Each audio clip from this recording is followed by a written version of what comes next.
So we are opening today's deep dive by looking into a really fascinating article. It's called Navigating the Court, a comparison of distance demands between sexes in Grand Slam tennis. Right. And this paper was authored by Cameron Armstrong, Peter Peeling, Alistair Murphy, and Machar Reid.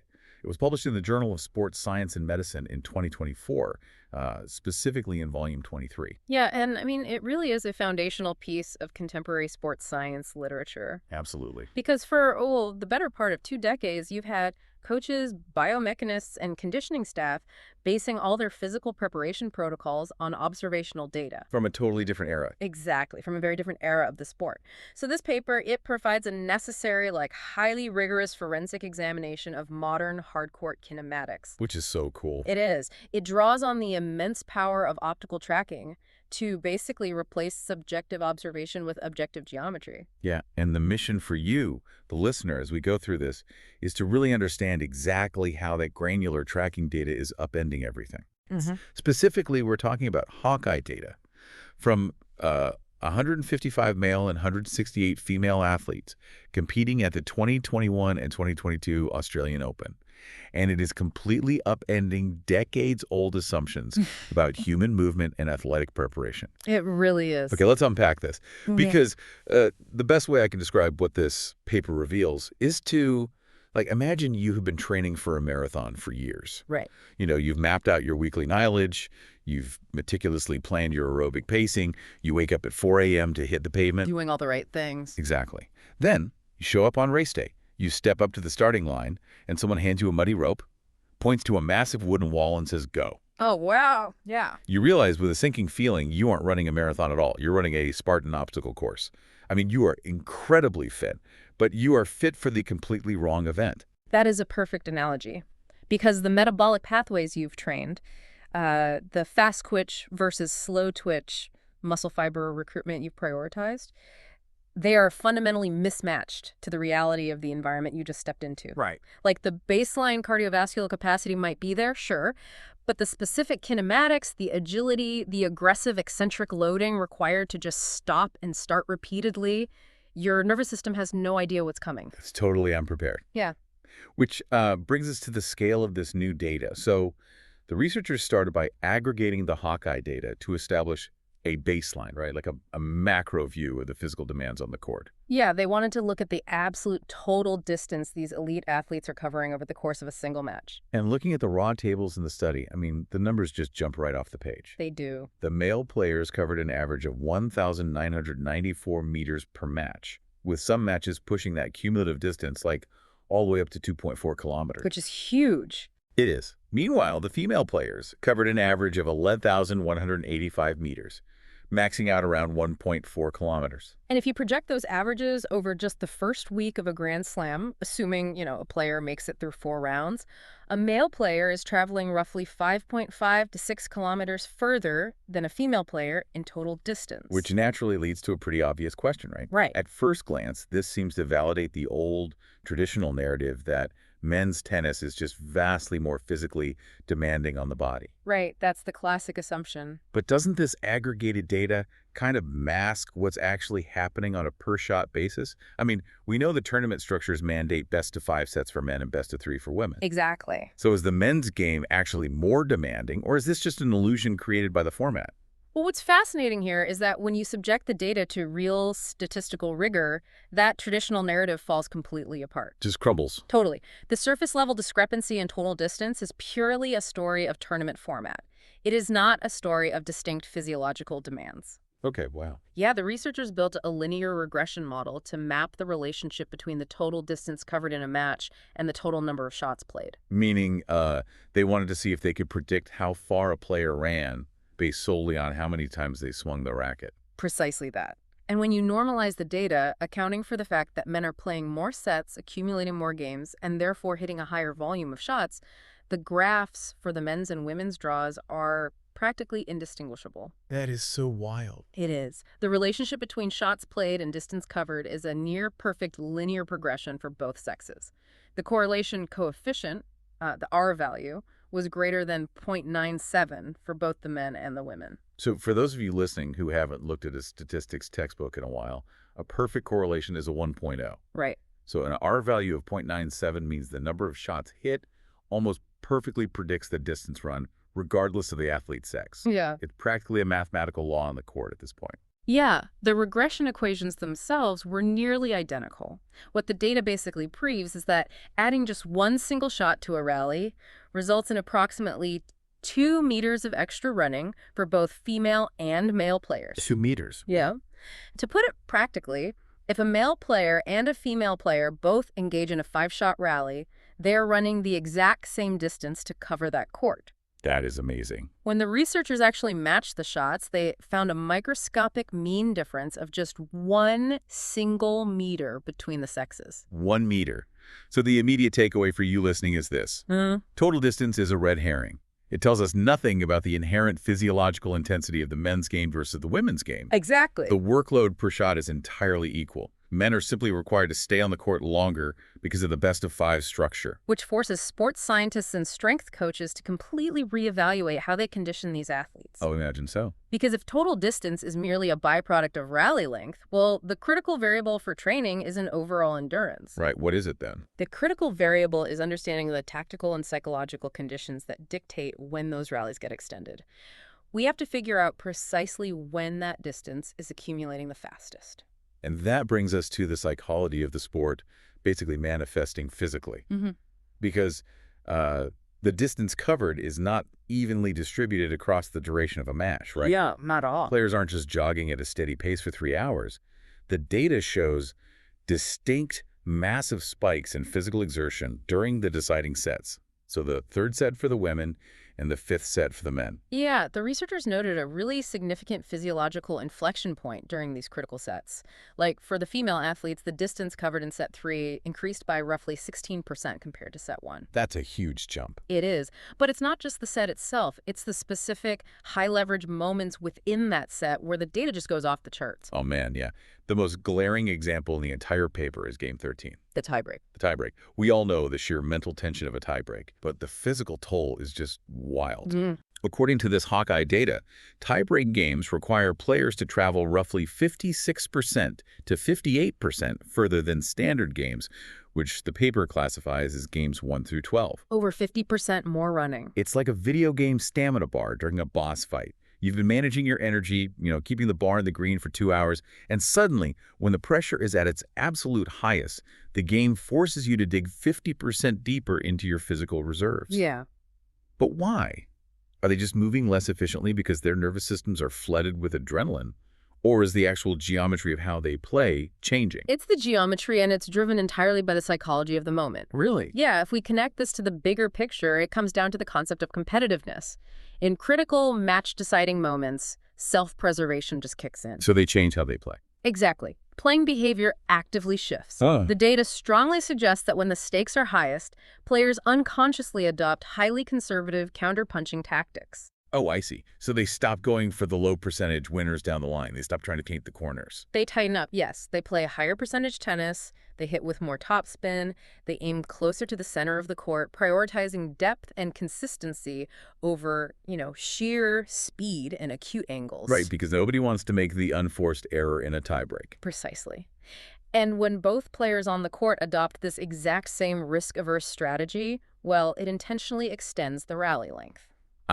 And we just established what happens then. Yes, as we established with that linear regression model, extending the rally length directly inflates the distance covered. Every extra safe shot, they hit tacks on another 2 meters of sprinting. That is so logical when you lay it out like that. The paper even cites familiar historic matchups to illustrate this. Oh, yeah. Like, think about Novak Djokovic and Rafael Nadal. They've played each other nearly 60 times. They know every single weakness, every tell, every preferred pattern the other possesses. That extreme familiarity leads to these incredibly grueling extended rallies, especially deep in the 5th set of a Grand Slam, because neither player can easily trick or overpower the other. Which creates a really fascinating paradox for anyone designing an athletic preparation program.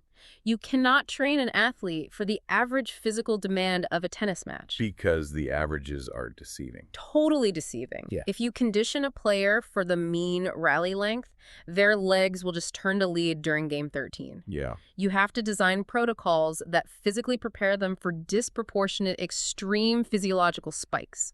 Spikes that occur precisely when they are mentally the most stressed and physically the most depleted. Right. You don't train them to clear the standard levels. Yeah.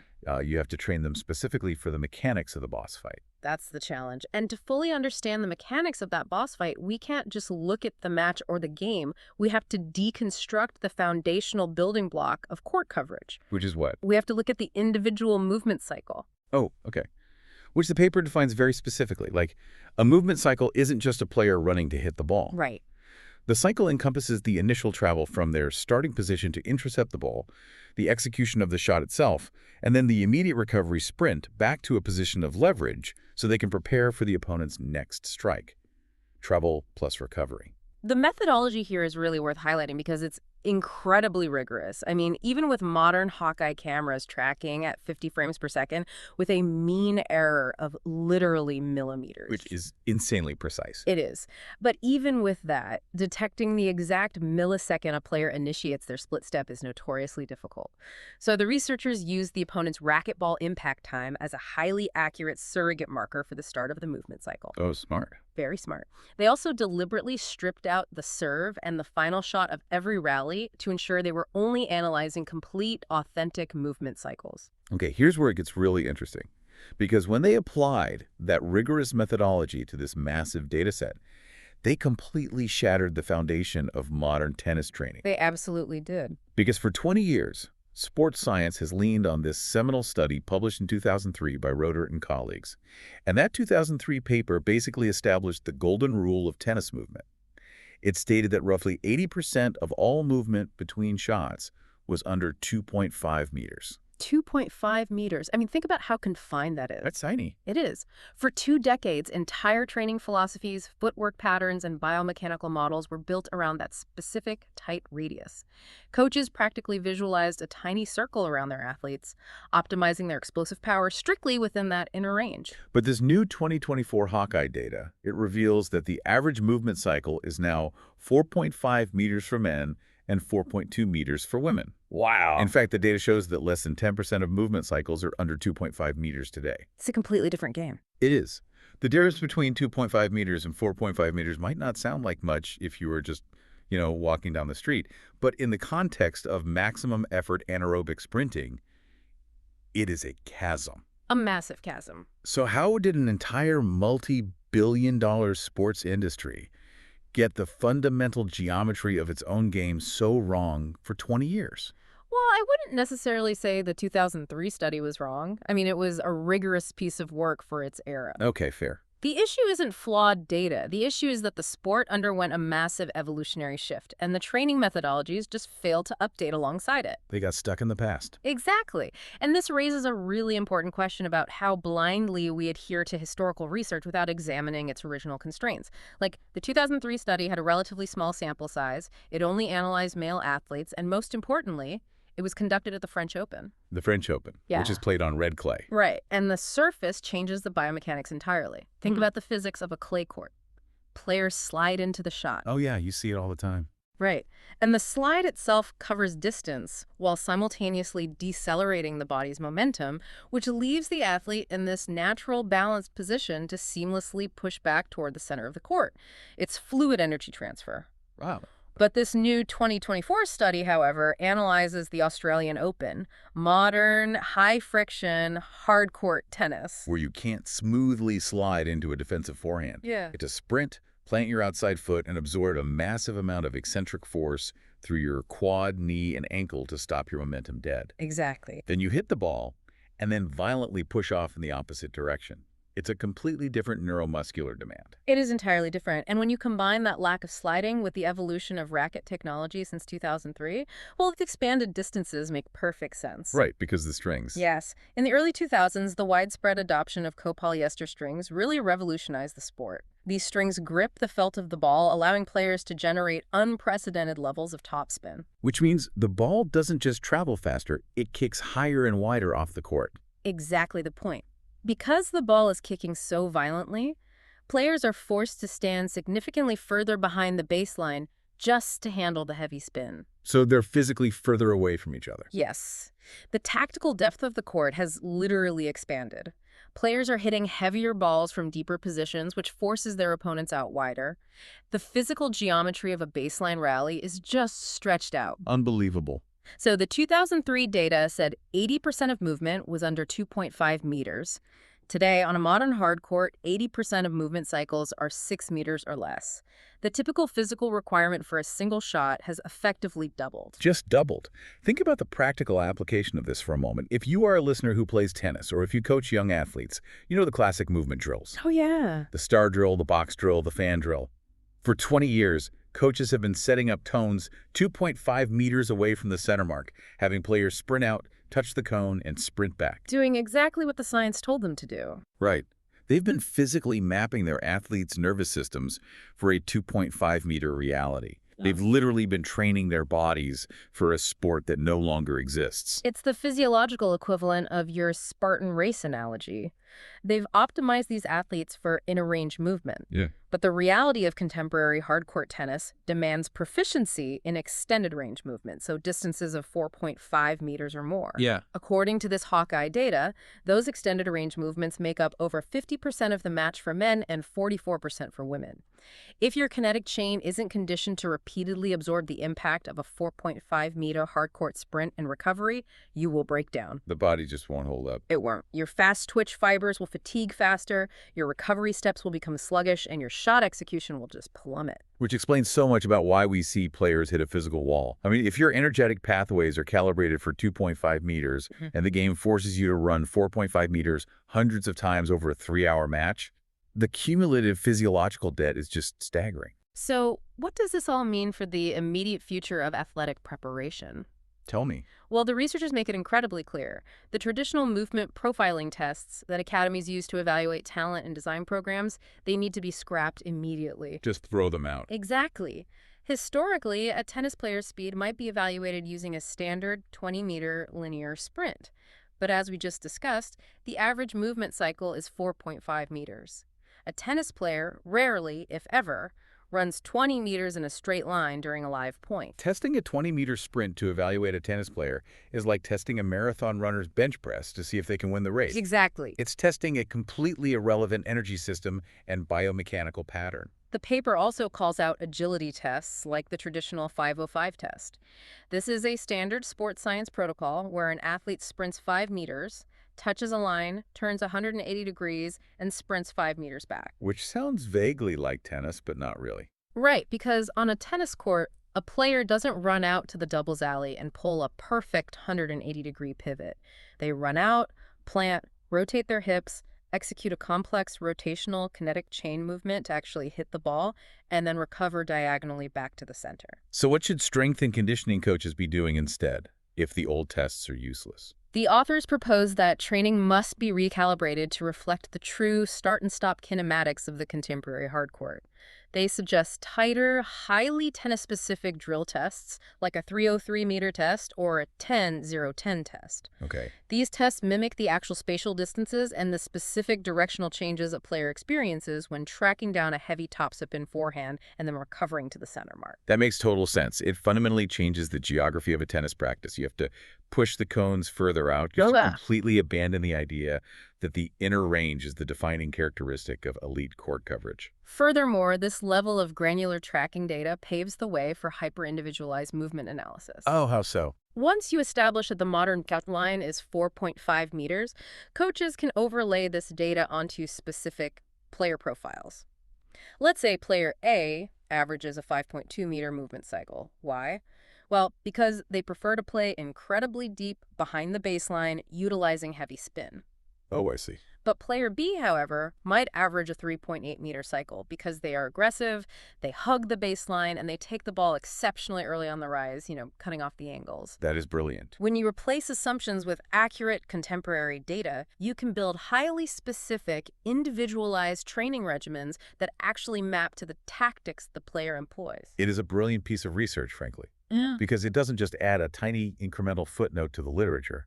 It aggressively corrects a massive systemic blind spot in how elite athletes are physically constructed. Absolutely. And stepping back from the tennis court for a moment, this entire discussion leaves me with a rather provocative final thought. Oh, I'm curious to hear it. Well, we've just spent the last 15 minutes dissecting how an entire industry, a global sport worth billions of dollars, populated by elite biomechanists, physiotherapists, and high-performance directors, spent 2 solid decades optimizing its absolute best athletes using the completely wrong measuring stick. Right. And it wasn't out of malice or incompetence. It happened simply because the game evolved faster than the historical data they were religiously clinging to. So for you listening, it begs a question that extends far beyond a hard court in Melbourne. Look at the other sports you watch or the industries you work in. Are modern NBA players wearing shoe technology designed to support the impact of a slow 1990s half-court game when today's basketball is a breathless barrage of full-court transition threes? Wow. Yeah. Are we managing modern remote-first software engineering teams using productivity metrics designed for a 1980s factory floor? I mean, what other areas of our daily lives, our businesses, or our personal athletic routines are we currently optimizing based on completely obsolete 20-year-old assumptions? It is a vital framework for critical thinking because knowledge is only useful if it reflects current reality. The moment the environment shifts, your baseline data must be audited. Absolutely. So we highly encourage you to seek out and read the full article by Armstrong, Peeling, Murphy, and Reid. It offers a much deeper look at the statistical breakdowns, the methodology of the optical tracking, and some truly illuminating data visualizations that map out these extended movement cycles. It's definitely worth a read. And if you enjoyed this level of scientific breakdown, please remember to follow the channel and turn on your notifications so you never miss our next deep dive into the research that shapes our understanding of the world. Keep questioning your baseline.